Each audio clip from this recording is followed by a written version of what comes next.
प्रयागराज जनपद में एक नाबालिग बेटी की सेना के जवान द्वारा शादी का झांसा देकर सब कुछ लूटने के बाद दूसरी लड़की से शादी करने के चक्कर में नाबालिग की निर्मम हत्या कर शव दफन कर देने के मामले में आरोपित को लोगों ने एक स्वर में फांसी की सजा दिलाए जाने की मांग की है। बताते चले कि सोरांग थाना क्षेत्र के बनकट गांव की एक ड्राइवर की नाबालिग बेटी साक्षी यादव 17 वर्ष जो अपने फूफा के घर प्रयागराज में रहकर एक स्कूल में पढ़ाई करती थी, वह कक्षा 11 की छात्रा थी। बताया जाता है कि नाबालिग लड़की को शादी का झांसा देकर सेना का जवान नाबालिग का सब कुछ लूटने के बाद 30 नवंबर को दूसरी लड़की से शादी करने जा रहा था। जानकारी के अनुसार 10 नवंबर को उक्त लड़की को लेकर सेना का जवान दीपक पुत्र रणधीर निवासी कुसुमगर थाना थरवई प्रयागराज के द्वारा कैंट क्षेत्र से बाइक से निकला था। नाबालिग लड़की का बस इतना दोष था कि वह उससे शादी करना चाहती थी और यह कहा कि दूसरी लड़की से शादी नहीं होने देगी और अगर ऐसा हुआ तो वह गांव में बवाल कर देगी। इसी बात से तिलमिलाया सेना का जवान दीपक ने साक्षी यादव को चाकू से गला रेतकर निर्मम हत्या करने के बाद शव को थरवई के लखरावा गांव के पास सुनसान स्थान पर दफन कर दिया। 10 सितंबर को शव मिलने के बाद साक्षी यादव की स्कूली बैग से मिले युवक का नाम और नंबर से थाना कैंट और थरवई तथा एसओजी पुलिस ने सेना के जवान दीपक को दबोचकर विधिक कार्रवाई के बाद जेल तो भेज दिया, लेकिन इस घटना ने प्रयागराज वासियों का दिल झकझोर दिया है। नाराज लोगों ने गुनहगार को एक स्वर में फांसी की सजा दिलाए जाने की मांग की है।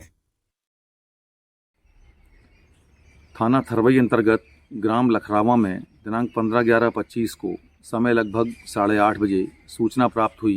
कि गांव के बाहर बाग में एक शव जमीन में गड़ा हुआ है। इस सूचना पर थाना पुलिस मौके पर पहुंची, फील्ड यूनिट मौके पर पहुंची तथा डीसीपी गंगानगर और मेरे द्वारा घटनास्थल का निरीक्षण किया गया है। शव 15 तारीख को थाना थरवई के अंतर्गत लखरावा गांव के पास एक बाग में एक लड़की की बॉडी मिली थी, जिसकी पहचान जब कराई गई तो संबंध में ज्ञात हुआ कि इस संबंध में 10 नवंबर को कैंट थाना के अंतर्गत एक लड़की की अपहरण के संबंध में मुकदमा दर्ज हुआ था और जो बॉडी मिली थी उसकी पहचान उसी जो लड़की का अपहरण हुआ था उसी के रूप में हुई थी। इस संबंध में थाना कैंट पे जो मुकदमा लिखा गया था उसमें इसकी पोस्टमार्टम के बाद उसको सुसंगत धाराओं में तरमीम किया गया और इस घटना के बारे में जब छानबीन की गई, इसमें सिटी की एसओजी और गंगानगर जोन की एसओजी तथा दोनों कैंट और थरवई थाने की टीम इसमें अनावरण हेतु लगी और इसमें यह संज्ञान में आया कि जो लड़की थी उसका एक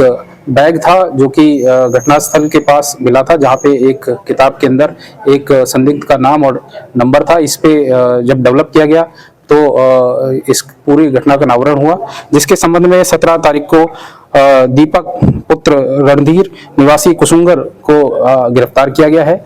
और इसके द्वारा यह घटना कारित की गई थी। इसने पूछताछ में बताया कि उक्त जो लड़की थी उससे इसका